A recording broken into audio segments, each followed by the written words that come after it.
नमस्कार दोस्तों, economics with Manjulata में आपका स्वागत है। और आज हम अर्थशास्त्र विषय के अंतर्गत राष्ट्रीय आय की अवधारणाओं को पढ़ेंगे। इसके पहले वीडियो में हमने आपको बताया था कि शुद्ध निवेश क्या है, सकल निवेश क्या है, यानी निवेश की अवधारणाएं राष्ट्रीय आय के ही अंतर्गत ये टॉपिक है और इसको बिना समझे हम राष्ट्रीय आय के बारे में नहीं समझ सकते। तो देखिए, दो चीजें होती हैं, एक होता है राष्ट्रीय आय यानी जीएनपी। तो पिछली बार हमने तीन चीजों को पढ़ा था, यानी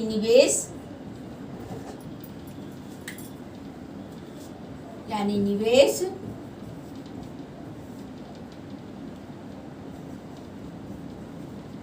का अर्थ और निवेश के प्रकार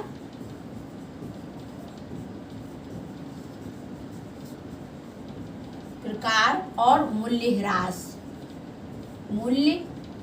ह्रास। तो देखिए क्या होता है, जैसे कि जीएनपी, ये दो अवधारणाएं होती है हमारी, और एक होती है एनएनपी।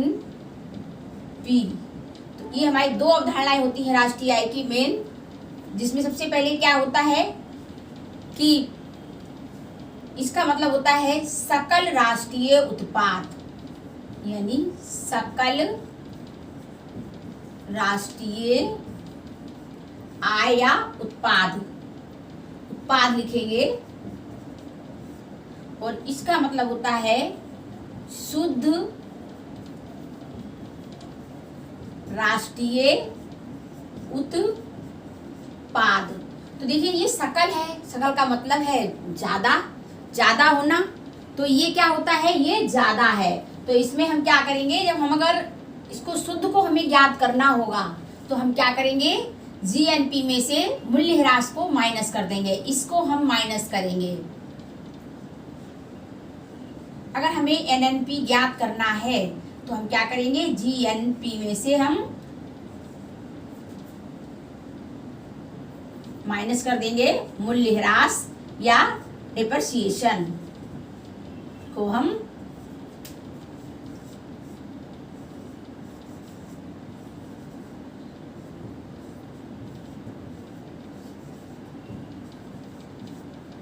तो हम इसको या तो हम यहाँ पर हम इसको घटा देंगे, तब हमें एनएनपी मिल जाएगी। क्योंकि हम मूल्य ह्रास को सकल राष्ट्रीय उत्पाद में से घटाएंगे तो हमें शुद्ध राष्ट्रीय उत्पाद मिल जाएगा।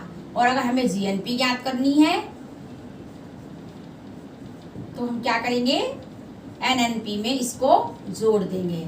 एक बार हम इसको घटाएंगे और एक बार हम इसको जोड़ देंगे मूल्य ह्रास को। इस तरीके से हमें ये अवधारणाएं दोनों ही मिल जाएंगी। तो मैंने पिछले जो वीडियो बनाया है उसमें मैंने निवेश की अवधारणाएं, निवेश के प्रकार और मूल्य ह्रास के बारे में विस्तार से बताया है। अगर आपकी इस वीडियो में ये समझ में ना आए तो मैं इसका लिंक दे दूंगी डिस्क्रिप्शन बॉक्स में, आप इसको जा करके देख सकते हैं और अच्छी तरीके से समझ सकते हैं। तो आज हम आपको पढ़ाएंगे वो है घरेलू सीमा। इसके अंतर्गत हम आपको आज पढ़ाएंगे, ये तो हमने पिछले वीडियो के बारे में आपको डिस्क्राइब कर दिया कि हमने क्या क्या पढ़ाया था, और आज हम आपको पढ़ाने जा रहे हैं वो है घरेलू सीमा व सामान्य निवासियों की अवधारणा। तो आइए हम जान लेते हैं कि घरेलू सीमा व सामान्य निवासियों की अवधारणा को क्या कहते हैं। देखिए, मान लीजिए जैसे मैं ये भारत का नक्शा बना रही हूँ, ज्यादा अच्छे से नहीं बना पा रही हूँ क्योंकि मैं भूगोल की या ज्योग्राफी की स्टूडेंट। मैं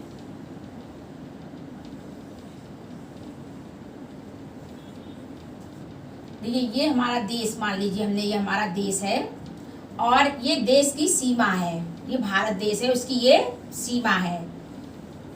मैं चूंकि ज्योग्राफी की नहीं हूँ इसलिए मैंने जैसा भी आप लोगों को समझाने के उद्देश्य से मैंने इसको बनाया है, और मैं आपको ये समझाना चाह रही हूँ कि घरेलू सीमा क्या है और सामान्य निवासियों के द्वारा कैसे इसमें आय अर्जित की जाती है। तो देखिए, ये हमारा देश है भारत मान लीजिए, और ये इसकी सीमा है, और इस सीमा के अंतर्गत जो भी व्यक्ति कार्य करते हैं, उत्पादन करते हैं, आर्थिक क्रियाएं करते हैं और इस प्रकार से वो आय को प्राप्त करते हैं। तो ये आय कहलाती है घरेलू सीमा व सामान्य निवासियों की अवधारणा के अंतर्गत आती है। चाहे वो निवासी हमारे देश के हों या विदेश से आए हों, विदेशी हों, लेकिन हमारे देश की सीमा पर यानी हमारे देश की जमीन पर या हमारे देश के साधनों के द्वारा वो आय को प्राप्त कर रहे हैं, तो ये आय कहलाएगी घरेलू सीमा व सामान्य निवासियों की अवधारणा। तो देखिए इसमें मैंने इसको लिखा भी है कि पहला है कि घरेलू सीमा के अंतर्गत की जाने वाली आर्थिक क्रियाओं से प्राप्त आय, वो कहलाएगी घरेलू सीमा के अंतर्गत प्राप्त आय।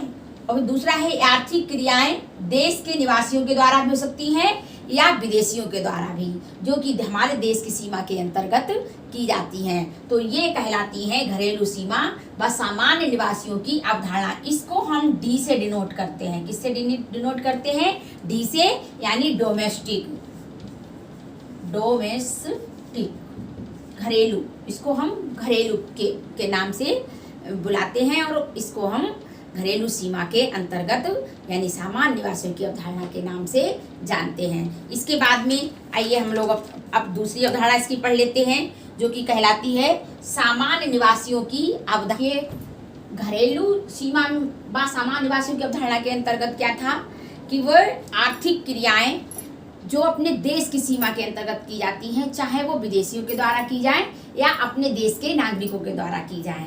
लेकिन दूसरी जो इसकी अवधारणा है वो है सामान्य निवासियों की अवधारणा। इसके अंतर्गत क्या है कि वो व्यक्ति जिन्हें किसी भी देश की नागरिकता मिली हुई है, जैसे मान लीजिए हमारे भारत के लोग हैं और भारत की नागरिकता मिली हुई है और वो विदेशों में जाकर के आय अर्जित कर रहे हैं, तो ऐसे क्या कहे जाएंगे? वे लोग जिन्हें किसी देश की नागरिकता मिली हुई है और वे सामान्य निवासियों में शामिल होते हैं, तो वो सामान्य निवासियों की अवधारणा के अंतर्गत आएंगे, क्योंकि वो रह तो रहे हैं विदेश में अर्जित कर रहे हैं अपनी आय को, लेकिन हमारे देश की उन्हें नागरिकता मिली हुई है। जबकि घरेलू सीमा के अंतर्गत क्या था कि हमारे देश की जो एक सीमा है, भौगोलिक सीमा है, उसके अंतर्गत लोग आय प्राप्त कर रहे हैं, चाहे वो देश के निवासी हों अथवा विदेशी हों, लेकिन हमारे देश की जमीन पर रह करके, हमारे देश की सीमा के अंतर्गत रह करके वो अपनी आय को प्राप्त कर रहे हैं, तो वो घरेलू सीमा के अंतर्गत आएगी, यानी डी से, डोमेस्टिक से हम इसको डिनोट करेंगे।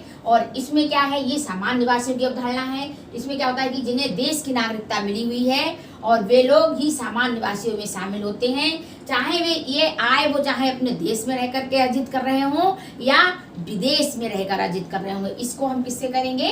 यही आय राष्ट्रीय आय में शामिल होती है। इसको हम क्या कहेंगे? इसको हम नेशनल कहेंगे, यानी एन से हम इसको डिनोट करेंगे, नेशनल से। समझ गए ना आप लोग कि घरेलू सीमा क्या है, घरेलू सीमा के अंतर्गत कैसे अवधारणा क्या है और सामान्य निवासियों की अवधारणा क्या है। तो अब हम इसके दोनों के अंतर को जान लेते हैं। इनके दोनों के अंतर को क्या कहते हैं? यानी आयात और निर्यात। आयात और निर्यात कहते हैं।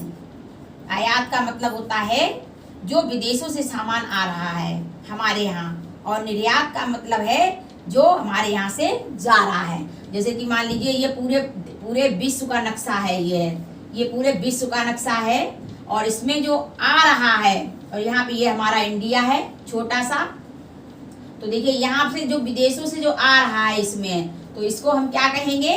आयात कहेंगे। और जो यहाँ से जा रहा है, जो यहाँ से जा रहा है उसको हम कहेंगे, विदेशों में जो जा रहा है वो हम कहलाएगा निर्यात। वो क्या कहलाएगा? निर्यात। यानी जो आ रहा है विदेशों से हमारे देश में वो तो कहलाएगा आयात, और जो हमारे देश से जा रहा है विदेशों को वो कहलाएगा निर्यात। इन दोनों के अंतर को ही कहते हैं विदेशों से प्राप्त शुद्ध साधन आय, यानी NFIA। तो ये क्या कहलाती है? Net factor income from abroad. ठीक है, तो इसको हम बता देते हैं आपको कि इसको कैसे आप देखेंगे, इसको कैसे करेंगे। तो देखिए NFIA का क्या मतलब है, इसको कैसे, इसको हम इंग्लिश में भी बता दे रहे हैं। Net factor income from abroad. तो इसको क्या कहेंगे, NFIA। तो देखिए इसको हम कर लेते हैं। अगर हमारा जो एन, तो देखिए ये दो अवधारणा, इसमें भी दो है, एक तो प्राचीन परिप्रेक्ष्य में और एक वर्तमान परिप्रेक्ष्य में। तो प्राचीन परिप्रेक्ष्य में क्या कहते हैं, देखिए जैसे कि NFIA कब हमारा पॉजिटिव होगा, यानी निर्यात हमारे ज्यादा होंगे और आयात हमारे कम होंगे। आयात कैसे होंगे, कम होंगे। ठीक है, ये जो हमने ग्रेटर देन और स्मॉलर देन होता है, इसका जब मुझ खुला होता है वो ज्यादा होता है। तो ये इसको अगर हम ना भी लिखें ज्यादा, तब भी पता चल रहा है कि निर्यात हमारे ज्यादा है और आयात हमारे कम है। तो यहाँ पर ये NFIA क्या होगा, पॉजिटिव होगा, यानी धनात्मक होगा।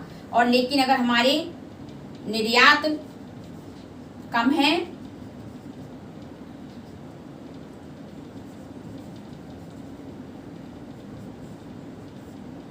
निर्यात आयात से कम है, तो ये हमारा NFIA होगा हमारा ऋणात्मक, यानी निगेटिव होगा।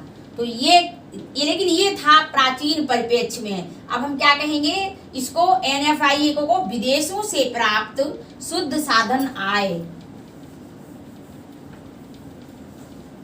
विदेशों से प्राप्त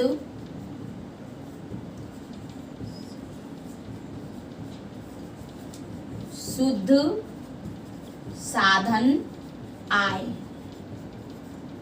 देखिए अभी हमने आपको बताया कि हमारे देश के निवासी और एक देश के निवासी जो बाहर भी रह रहे हैं, कार्य कर रहे हैं, यानी घरे जो विदेशों के साधनों से प्राप्त आय कर रहे हैं, और एक हमारे हैं जो विदेशी लोग हमारे घरेलू सीमा के अंतर्गत घरेलू साधनों से आय को प्राप्त कर रहे हैं। तो इन दोनों के अंतर को शुद्ध विदेशों से प्राप्त शुद्ध साधन आय के नाम से जाना गया है। तो ये हम लोग जान लेते हैं, NFIA कैसे होगा, घरेलू साधनों से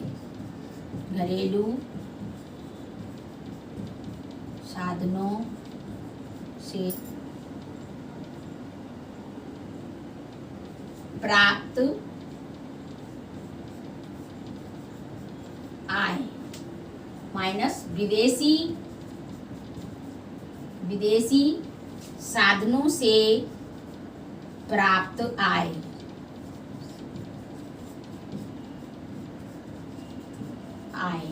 इन दोनों के अंतर को ही, यानी विदेशी साधनों से अर्जित आय और घरेलू साधनों से अर्जित आय, इन दोनों के अंतर को ही NFIA कहा गया है, यानी net factor income from abroad, ये कहा गया है। तो देखिए हमने आपको पहले ही बताया था कि इसको हमने D से डिनोट किया है और इसको N से डिनोट किया है। तो N का मतलब होता है नेशनल, यानी तो N का मतलब क्या हुआ, ज्यादा, और डोमेस्टिक D का मतलब क्या हुआ, कम। तो देखिए इसको हम कैसे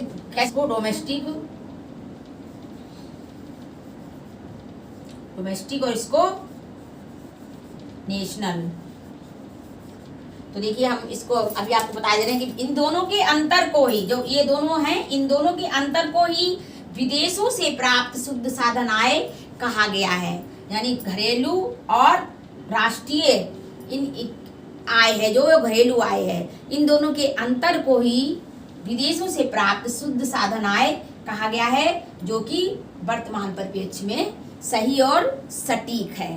तो अब हम आपको एक बार फिर बता दे रहे हैं कि अगर हमें देखिए GNP और GDP ज्ञात करना है, तो देखिए N ज्यादा है, N हमारा ज्यादा है और D हमारा कम है। तो हम GDP अगर ज्ञात करेंगे तो हम GNP में से क्या करेंगे, शुद्ध विदेशों से प्राप्त आय को घटा देंगे, और अगर हम D को ज्ञात करेंगे तो विदेशों से प्राप्त शुद्ध साधन आय को जोड़ देंगे। अगर हमारी विदेशों से प्राप्त शुद्ध साधन आय जो है घरेलू साधनों से अधिक है तो हम पॉजिटिव यानी धनात्मक कहेंगे। अगर हमारी घरेलू आय ज़्यादा है विदेशों से प्राप्त तो हम कहेंगे कि धनात्मक है। लेकिन अगर घरेलू हमारी आमदनी कम है और विदेशियों की ज़्यादा है तो हम ऋणात्मक हमारी आय कहलाएगी।